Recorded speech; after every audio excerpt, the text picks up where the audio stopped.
Bismillahirrahmanirrahim. Assalamualaikum warahmatullahi wabarakatuh. Alhamdulillah. Alhamdulillahi rabbil alamin. Wa bihi nasta'inuhu ala umurid dunya waddin. Alhamdulillahilladzi arsala rasulahu bil huda wa dinil haqq liyuzhirahu 'alad dini kullih wa kafa billahi shahida. Ashhadu an la ilaha illallah wahdahu la syarika lah wa ashhadu anna Muhammadan 'abduhu wa rasuluh Sadiq wa'dil amin la nabiyya wa la rasula ba'dah. Allahumma salli ala Muhammad wa ala ali Muhammad wa man tabi'ahum bi ihsanin ila yaumiddin. Qala Allah ta'ala fi kitabihil karim, a'udzu billahi minasy syaithanir rajim. Bismillahirrahmanirrahim. Ya ayyuhalladzina amanu taqullaha haqqa tuqatih wa la tamutunna illa wa antum muslimun. Wa qala aidan subhanalladzi asra bi'abdihi lailan minal masjidil haram ilal masjidil aqsa. Al-ayah. Ma'asyiral mu'minin rahimakumullah. Marilah bersama-sama kita manjatkan puji syukur kehadirat Allah Subhanahu wa taala karena berkat limpahan rahmah, hidayah serta nikmat yang tiada hentinya Allah berikan kepada kita semua, sehingga alhamdulillah pada hari ini kita diberikan keberkahan, diberikan kesempatan, diberikan kesehatan untuk dapat melaksanakan ibadah salat Jumat secara berjamaah. Salawat beserta salam tak lupa kita haturkan kehadirat Nabiullah Muhammad sallallahu alaihi wasallam. Beliau merupakan penutup para nabi dan rasul yang dihadirkan dan ditugaskan oleh Allah Subhanahu wa taala untuk membebaskan umat manusia dari zaman kejahiliaan, sehingga berkat perjuangan beliau kita semua dapat merasakan betapa nikmatnya dan betapa indahnya hidup di dalam Islam rahmatan lil alamin.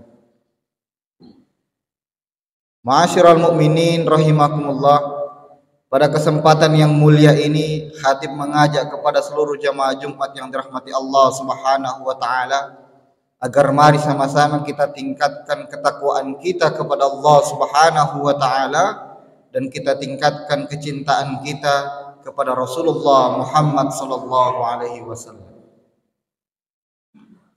Jamaah Jumat yang dirahmati Allah Subhanahu wa taala,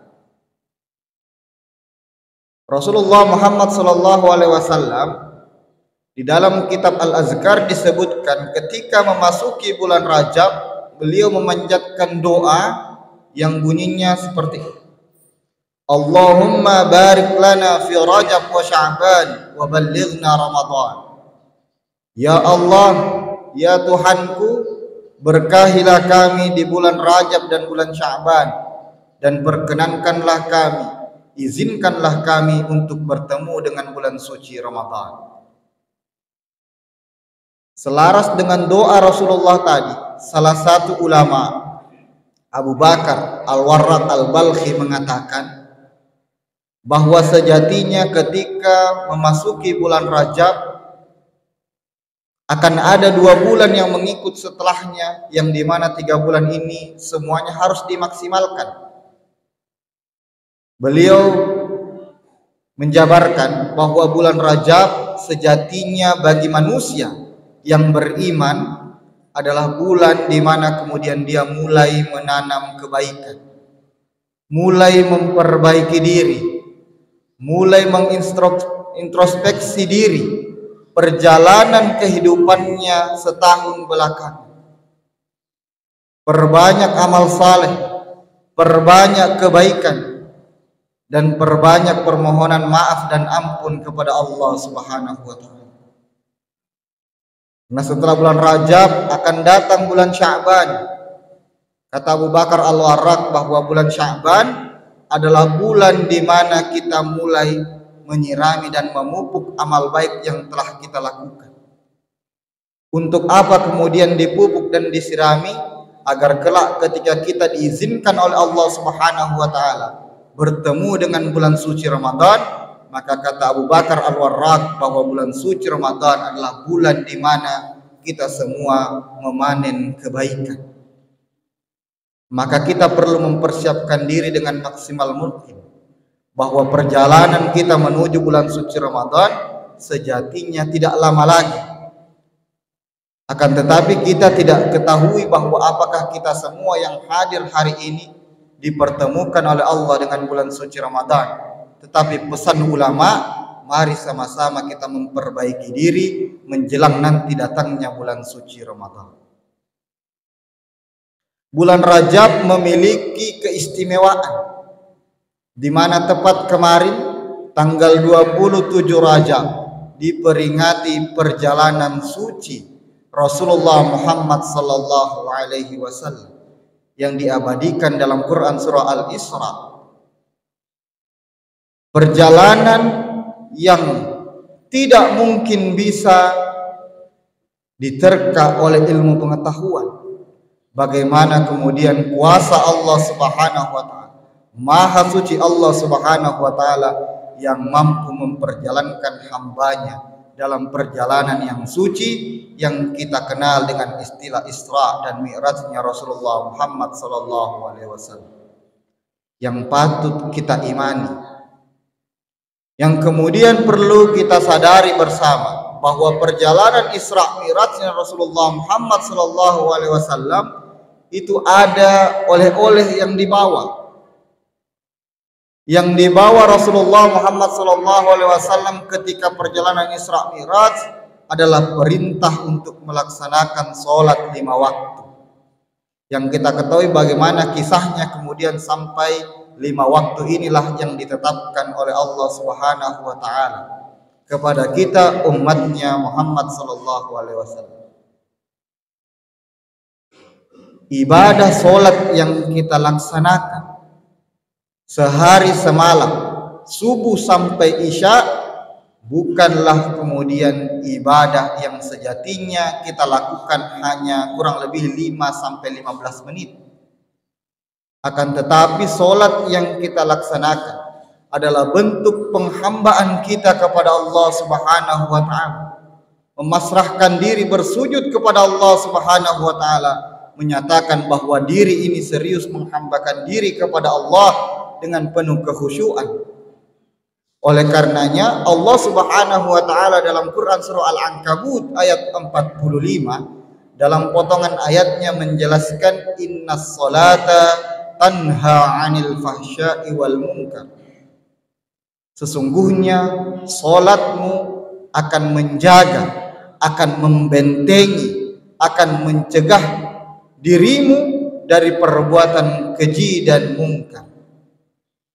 Penjelasan para ulama tafsir memahami makna ayat tersebut, bagaimana kemudian solat menjadi benteng, bagaimana kemudian solat menjadi alat pencegah seseorang dari perbuatan keji dan mungkar. Karena itu tadi bahwa solat tidak hanya dimaknai ibadah ritual yang tidak membekas sama sekali bagi diri orang-orang beriman, akan tetapi solat yang kita laksanakan sejatinya menjadi alat, menjadi benteng bagi kita semua agar terhindar dari perbuatan keji dan mungkar.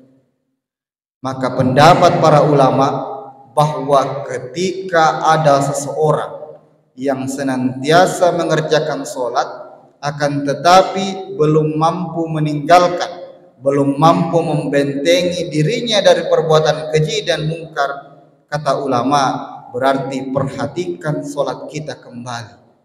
Boleh jadi ada yang salah dengan sholat yang kita lakukan, Salahnya bukan salah gerakannya, bukan salah bacaannya, akan tetapi salah dalam pengimplementasian bahwa solat yang kita laksanakan sejatinya untuk benteng bagi kita semua. Jamaah Jumat yang dirahmati Allah Subhanahu wa taala. Kemudian sebagai pengingat bagi kita semua berkaitan dengan solat yang kita kerjakan, Allah Subhanahu wa taala juga menegaskan dalam Quran surah Al-Ma'un, dalam pertengahan surah tersebut disebutkan dua ayat yang bunyinya fawailul lil musallin alladzina hum an salatihim sahun, yang terjemahnya celakalah bagi orang-orang yang salat, yaitu orang-orang yang lalai dalam salatnya.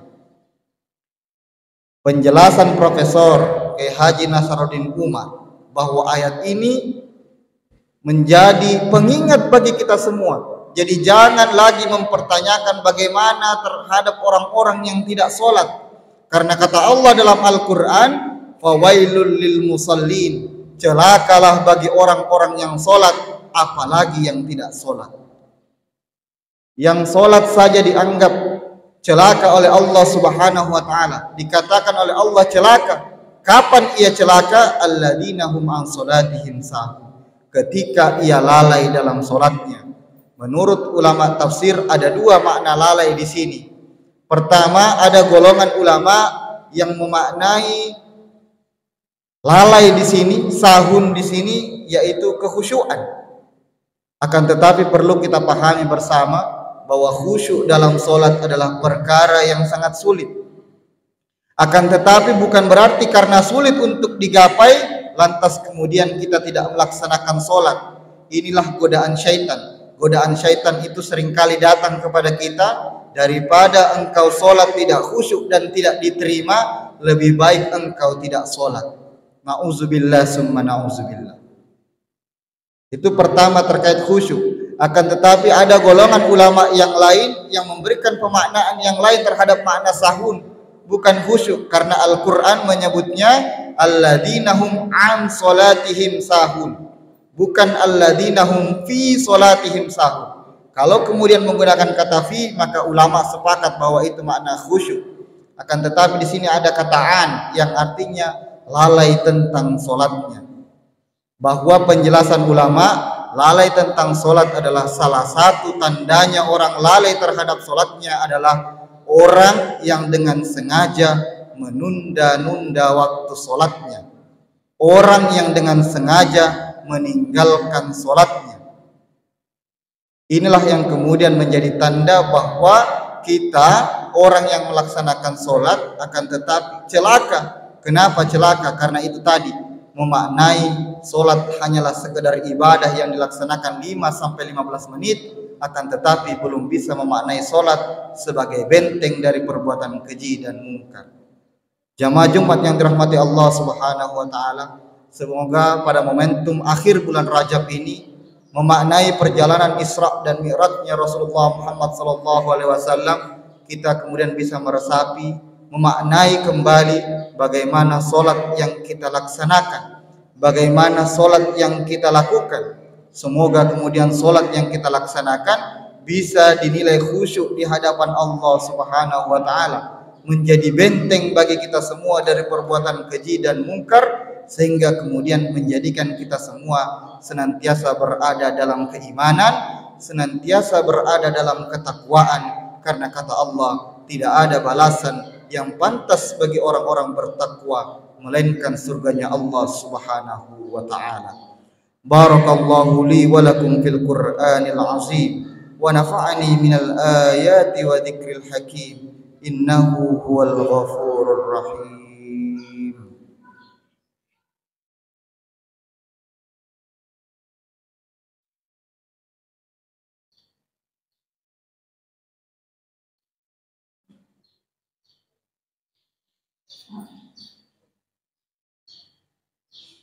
Innal hamdalillah nahmaduhu wa nasta'inuhu wa nastaghfiruh wa na'udzu billahi min syururi anfusina wa min sayyiati a'malina. May yahdihillahu fala mudhillalah ومن يضلله فلا هادي له أشهد أن لا إله إلا الله وحده لا شريك له وأشهد أن محمدا عبده ورسوله صادق وعد الأمين لا نبي ولا رسول بعده اللهم صل على محمد وعلى آل محمد ومن تبعهم بإحسان إلى يوم القيامة. قال الله تعالى في كتابه الكريم إن الله وملائكته يصلون على النبي يا أيها الذين آمنوا صلوا عليه وسلموا تسليما. Ma'asyiral mu'minin rahimakumullah, pada khutbah yang kedua ini marilah sama-sama kita menengadahkan tangan seraya bermunajat kepada Allah Subhanahu wa taala agar doa yang kita panjatkan senantiasa diberkahi, diridhoi dan diijabah oleh Allah Subhanahu wa taala. A'udzu billahi minasyaitonir rajim. Bismillahirrahmanirrahim.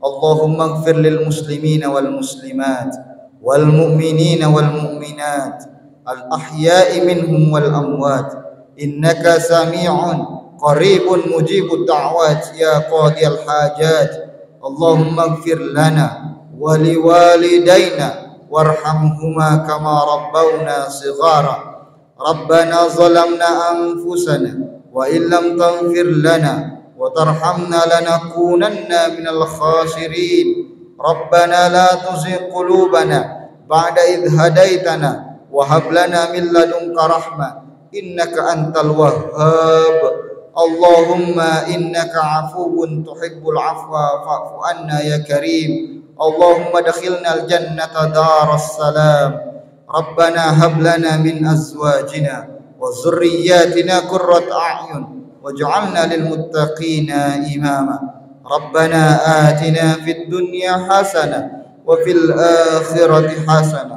وقنا عذاب النار سبحان ربك رب العزة عما يصفون وسلام على المرسلين والحمد لله رب العالمين أقيموا الصلاة